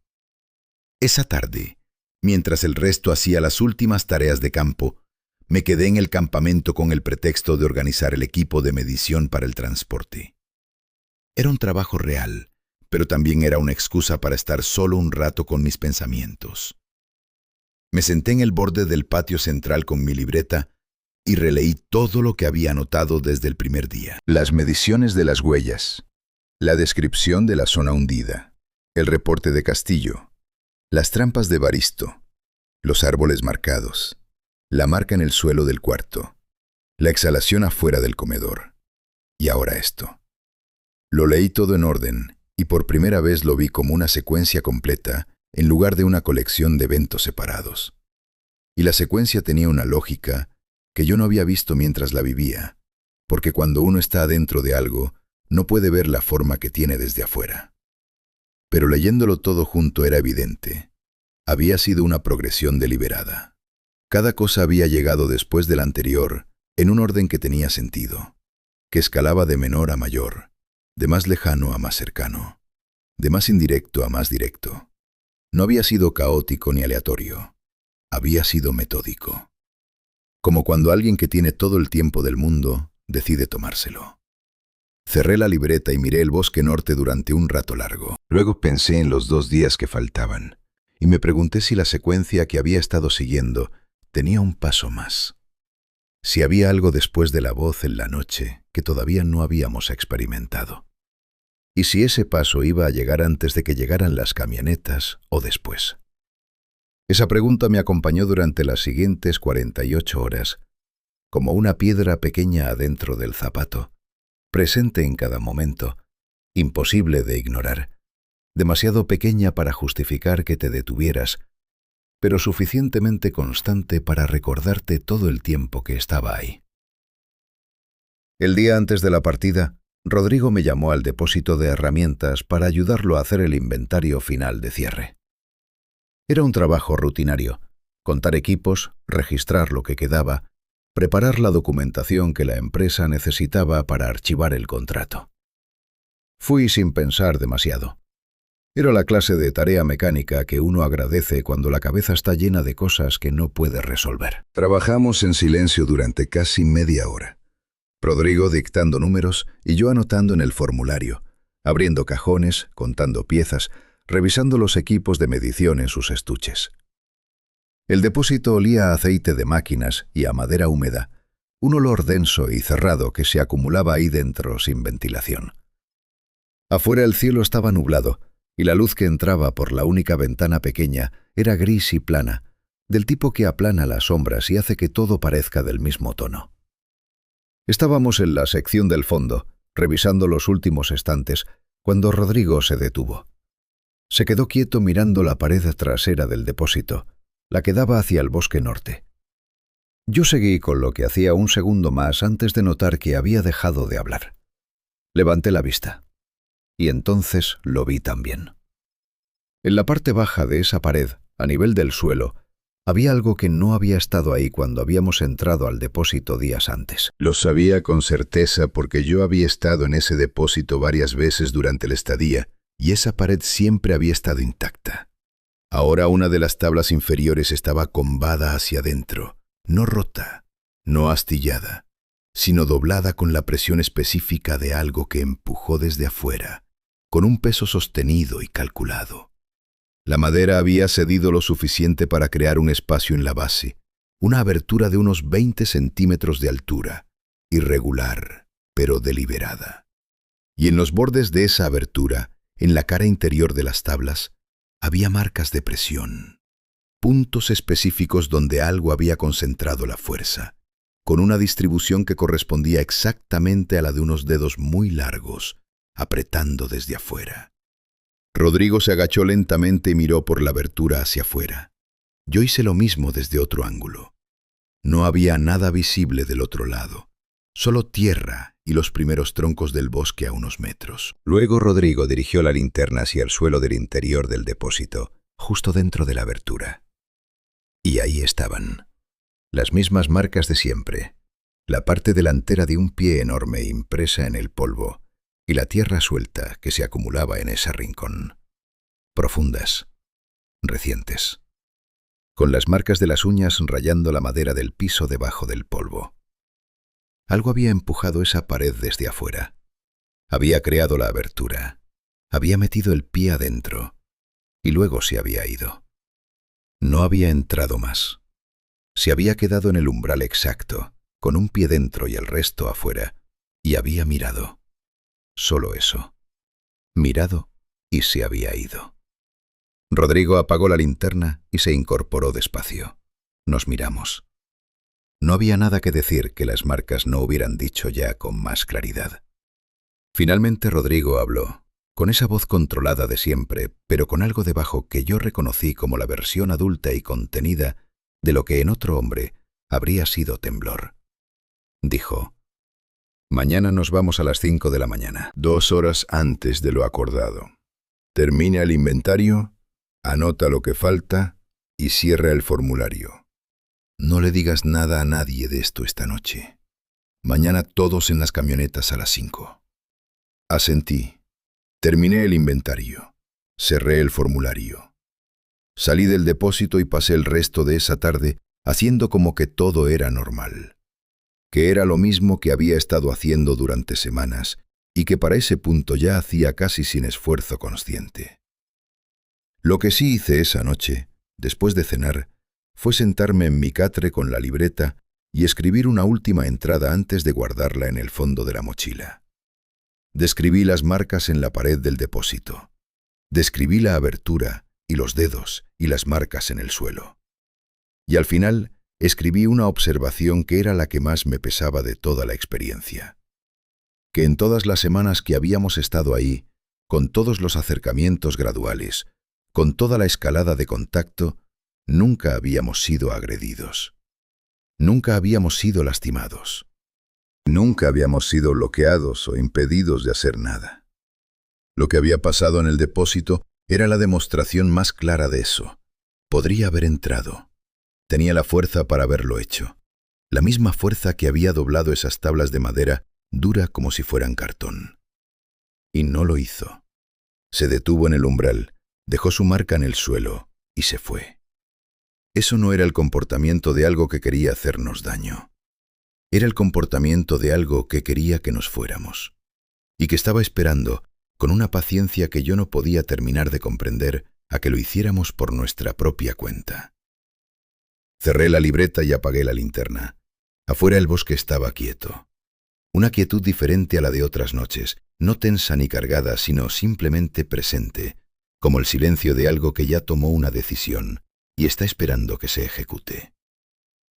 A las 4:30 de la mañana, Rodrigo golpeó la puerta de cada barraca. Dijo que nos levantáramos, que nos vistiéramos y que tuviéramos las mochilas listas en 20 minutos. No explicó el horario adelantado. Los hombres se levantaron sin preguntar. Lo que ocurrió en esos 20 minutos mientras nos preparábamos fue algo que no había planeado, pero que resultó ser lo más humano de toda la estadía. Sin que nadie lo organizara, sin que nadie lo propusiera, los hombres empezaron a moverse por el campamento de una manera diferente a como se habían movido siempre. Más cerca unos de otros, con más contacto, una mano en el hombro de alguien al pasar, una mirada sostenida un segundo más de lo habitual. El tipo de gestos que la gente hace cuando comparte algo que no puede nombrarse y que no necesita nombrarse para ser completamente real. Mauricio me ayudó a cerrar mi mochila, aunque yo no lo había pedido.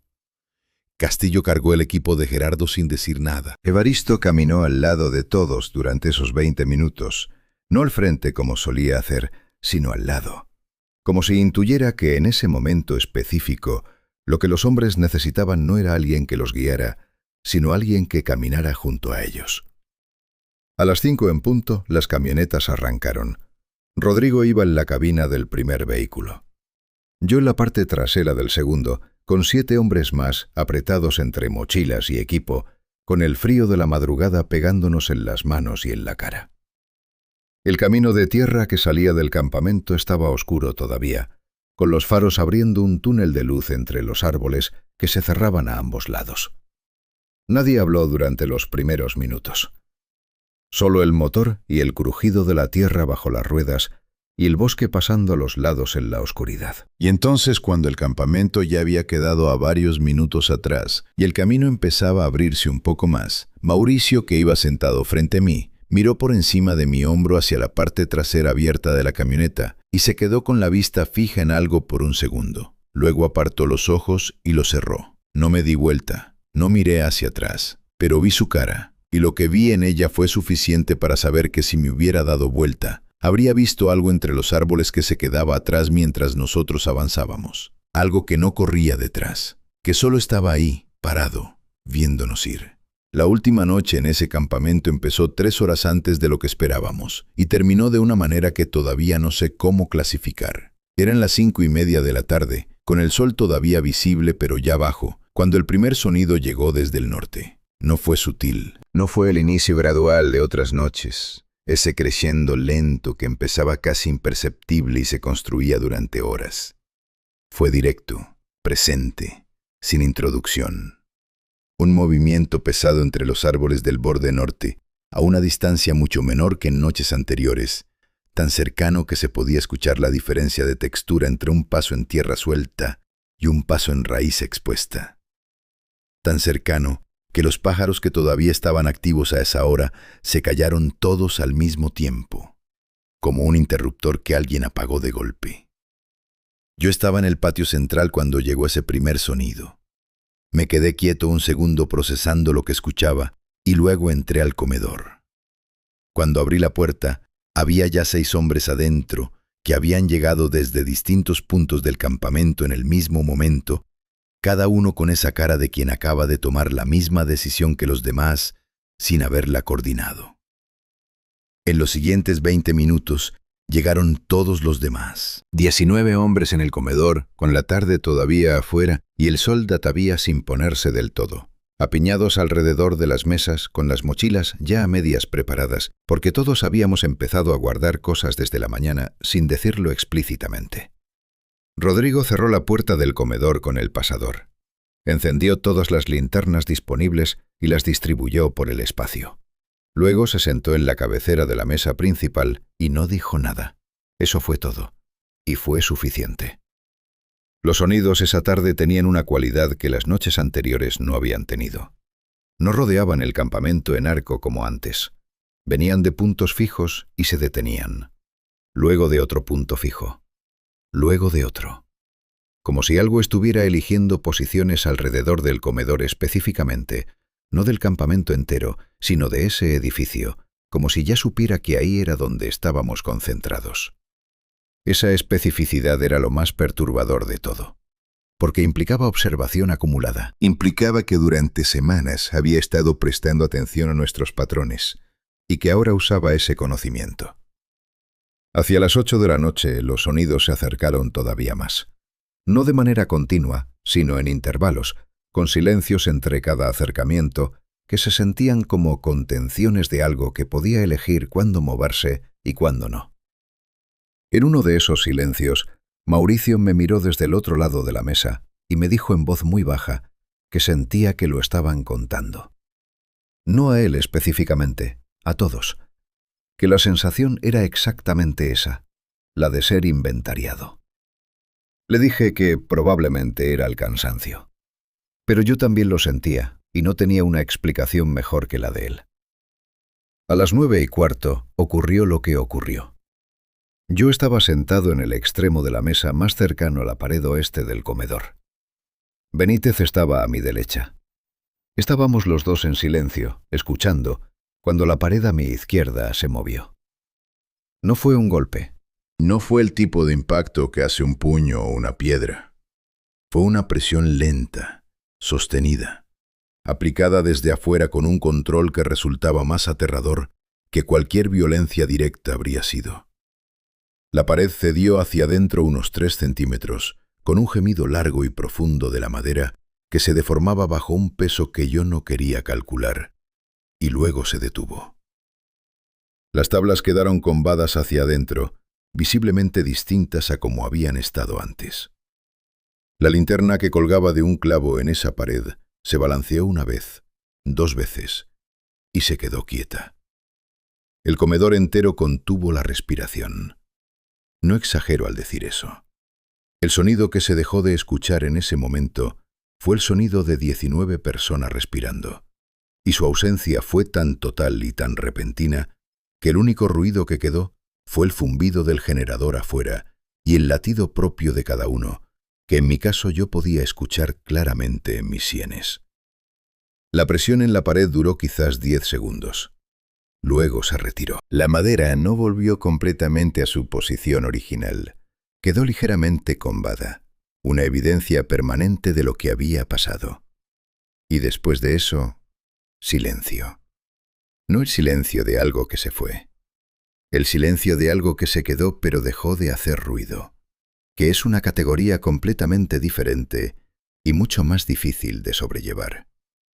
Nadie habló durante un tiempo largo. Rodrigo miraba la pared combada con esa expresión suya de procesamiento interno que yo ya conocía también. Evaristo tenía los ojos cerrados, no por miedo, sino por concentración, como alguien que está escuchando algo que los demás no pueden escuchar todavía. Gerardo miraba la mesa. Mauricio tenía una mano apoyada en mi brazo y no la movió en mucho tiempo, y yo no hice nada por moverla, porque ese contacto era lo único cálido en ese comedor en ese momento. Así estuvimos durante horas, en silencio, despiertos, escuchando la quietud de afuera que no era quietud, sino presencia, con las linternas encendidas y el frío filtrándose por las rendijas y la madera combada en la pared oeste como recordatorio permanente de lo que había pasado y de lo que podría seguir pasando si algo ahí afuera decidía que ya había esperado suficiente. Y entonces, exactamente a medianoche, los sonidos volvieron. Pero esta vez desde lejos, lejanos de una manera que no había ninguna ambigüedad, con esa claridad acústica que tiene la distancia real comparada con la distancia que algo elige mantener. Y en el transcurso de unos pocos minutos, esos sonidos lejanos también se fueron apagando, no de golpe, sino en capas, como cuando el volumen de algo se baja gradualmente hasta que ya no estás seguro de si lo escuchas o lo imaginas. Y luego nada. El tipo de silencio que es silencio de verdad, sin peso debajo, sin presencia sostenida, sin esa textura particular que habíamos aprendido a distinguir del silencio ordinario. Evaristo abrió los ojos, miró a su alrededor un momento, luego dijo, con voz completamente normal, como si comentara algo sobre el clima: «Ya se fue». Castillo le preguntó cómo lo sabía.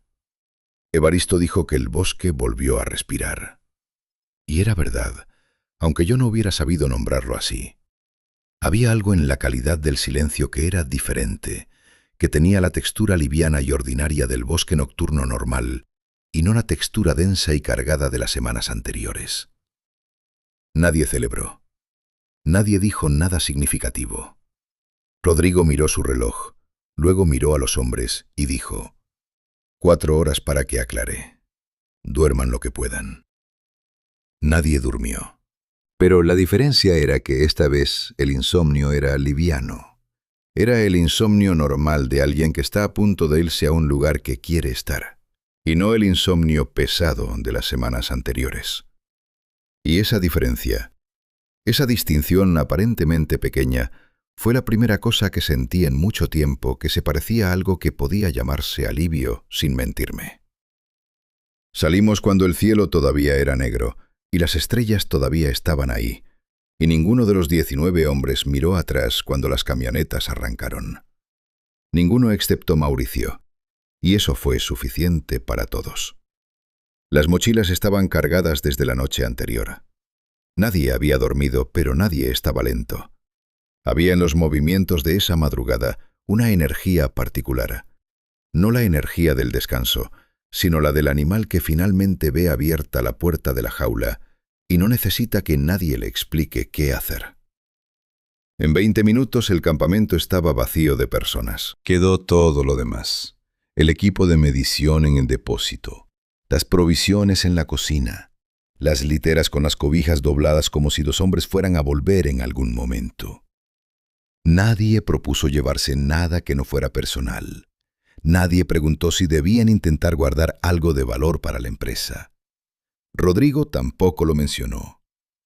Había una comprensión colectiva de que salir rápido y limpio era lo único que importaba, y que cualquier cosa que se quedara ahí era un precio justo. Las camionetas salieron del claro en fila, con los faros encendidos cortando la oscuridad del camino de tierra, y yo iba en la parte trasera de la segunda con 6 hombres más, apretados contra las mochilas, con el frío de la madrugada golpeando desde todos los lados. El bosque a ambos lados del camino estaba completamente oscuro. Los árboles tan juntos que los faros no penetraban más de unos metros entre ellos, y todo lo que estaba más allá de esa franja de luz era negro puro y silencio. Íbamos a buen ritmo. El camino era irregular, pero las camionetas lo conocían. Cuando Mauricio, que iba sentado frente a mí con la espalda apoyada en la cabina, Giró la cabeza hacia la parte trasera abierta. Lo vi en el momento exacto en que sus ojos encontraron algo. No fue un movimiento exagerado, no fue un salto, ni un grito, ni ninguna de las reacciones que uno imaginaría. Fue algo más pequeño y por eso más real.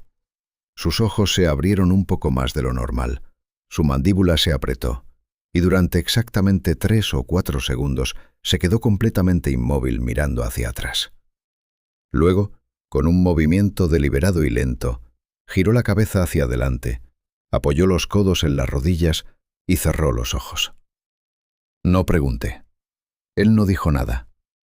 Ninguno de los otros hombres que habían visto su reacción preguntó tampoco. Y ese silencio colectivo inmediato, ese acuerdo tácito de no saber, de preservar la ignorancia como si fuera un recurso escaso que había que racionar, me dijo todo lo que necesitaba saber sobre lo que Mauricio había visto entre los árboles mientras nos alejábamos. El resto del trayecto lo hice mirando al frente o hacia el suelo de la camioneta. El camino duró casi 2 horas por las condiciones del terreno, y en esas 2 horas nadie habló de nada sustancial. Alguien preguntó si alguien tenía agua. Alguien más dijo que hacía frío. Frases pequeñas, sin peso, del tipo que uno usa para confirmar que todavía puede hablar con normalidad, que el lenguaje ordinario todavía funciona, que el mundo de las cosas simples y cotidianas todavía existe y es accesible. Cuando el camino de tierra se convirtió en asfalto y las primeras casas de un pueblo aparecieron a los lados, con sus luces encendidas y sus perros ladrando y sus olores de comida y de vida doméstica ordinaria, sentí algo que no esperaba sentir. No fue alivio exactamente, fue extrañeza. La extrañeza de volver a un mundo que siguió siendo el mismo mientras uno estuvo en otro completamente diferente, y darse cuenta de que esa continuidad, esa normalidad intacta del mundo de afuera, en lugar de reconfortarlo a uno, lo hace sentir por un momento más solo, porque uno es el único que sabe lo que acaba de dejar atrás. Nos dejaron en una terminal de transporte al borde del pueblo. El agente de la empresa nos estaba esperando con una lista y un formulario y una expresión de eficiencia burocrática que chocaba de manera casi cómica con lo que habíamos vivido las últimas semanas. Rodrigo le entregó una carpeta con los documentos de cierre. El agente los revisó, hizo algunas anotaciones y dijo que todo estaba en orden. Nadie mencionó nada que no estuviera en esos documentos. Me despedí de Castillo con un apretón de manos. De Benítez igual. Gerardo se fue sin decir mucho a nadie, con esa mirada todavía un poco hacia adentro que había tenido desde el episodio en el bosque. Y yo lo observé alejarse, pensando que ojalá el tiempo le devolviera algo de lo que ese mes le había sacado. Con Mauricio nos abrazamos, algo que no habríamos hecho al principio de esa estadía porque no nos conocíamos suficiente, pero que al final era completamente natural, porque hay tipos de experiencia que comprimen el tiempo de la amistad de una manera que años de vida normal no logran. Evaristo fue el último. Me extendió la mano y la sostuve un momento antes de soltar. Le pregunté si iba a volver a trabajar en ese tipo de zona. Me miró con esa expresión suya que ya sabía leer perfectamente. Dijo que no. Dijo que había zonas en el mundo donde uno podía entrar y salir y quedarse solo con la experiencia de haberlo hecho. Y había zonas donde uno entraba y aunque saliera físicamente, dejaba algo adentro que no volvía con el resto. Dijo que esta era del segundo tipo. Le pregunté qué era lo que uno dejaba. Tardó un momento. Luego dijo: la certeza de que uno entiende el mundo. Se fue caminando hacia la calle principal sin mirar atrás. Yo me quedé parado en la terminal un rato más, con la mochila a los pies y el sol ya saliendo, mirando el cielo que se volvía naranja sobre los techos del pueblo. Y pensé en lo que Evaristo había dicho, en esa certeza que uno deja dentro del bosque. Y me pregunté si era una pérdida, o si era la forma más honesta de ganancia que existe. Perder la seguridad de que el mundo es exactamente del tamaño que uno cree que es. Han pasado más de 30 años desde esa mañana en la terminal. Viví una vida completa en ese tiempo. Trabajo, familia, las cosas ordinarias y extraordinarias que conforman una existencia. El campamento dejó de existir hace mucho. El monte recuperó el claro con esa paciencia infinita que tiene la naturaleza para borrar lo que los humanos construimos en sus territorios. La empresa archivó el contrato. Los documentos probablemente se perdieron en alguna mudanza de oficina. Los hombres se dispersaron y siguieron con sus vidas. No hay registro oficial de lo que pasó ahí. Solo lo que está en mi libreta, guardada en una caja en el fondo de un armario. Y lo que está en la memoria de 19 hombres que nunca se reunieron para hablar de ello, pero que estoy seguro, cada uno a su manera, también duermen con algo encendido. Lo que aprendí en esas semanas no lo aprendí de un libro, ni de una conversación, ni de ninguna de las formas en que uno generalmente aprende cosas importantes. Lo aprendí de la manera en que se aprenden las cosas que de verdad cambian cómo uno ve el mundo. Estando presente cuando el mundo decide mostrarte algo que no estabas preparado para ver. Y lo que me mostró fue esto. Hay territorios en esta tierra que tienen sus propias reglas, sus propios habitantes, su propia memoria. Territorios que existían mucho antes de que ninguno de nosotros llegara y que van a seguir existiendo mucho después de que todos nos hayamos ido. Cuando uno entra en esos territorios sin permiso, no pasa nada dramático de inmediato. Solo empieza a recibir avisos. Avisos claros, progresivos, pacientes. Y la pregunta no es si esos avisos son reales. La pregunta es si uno es suficientemente sabio para escucharlos antes de que sea demasiado tarde para elegir irse por su propia voluntad. Yo tuve esa suerte. Salí a tiempo. Y hay noches cuando el viento hace cierto ruido contra las ventanas de mi casa, o cuando me despierto a las 3 de la mañana y el silencio tiene una textura que no reconozco, en que me pregunto si lo que estaba en ese bosque todavía recuerda los nombres de los 19 hombres que estuvieron en su territorio durante un mes. Y si acaso eso importa.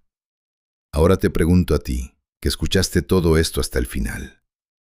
Si una noche, en un lugar aislado, empezaras a notar señales como las que describí, señales que no tienen explicación racional, pero que se repiten y escalan, ¿en qué momento decidirías irte?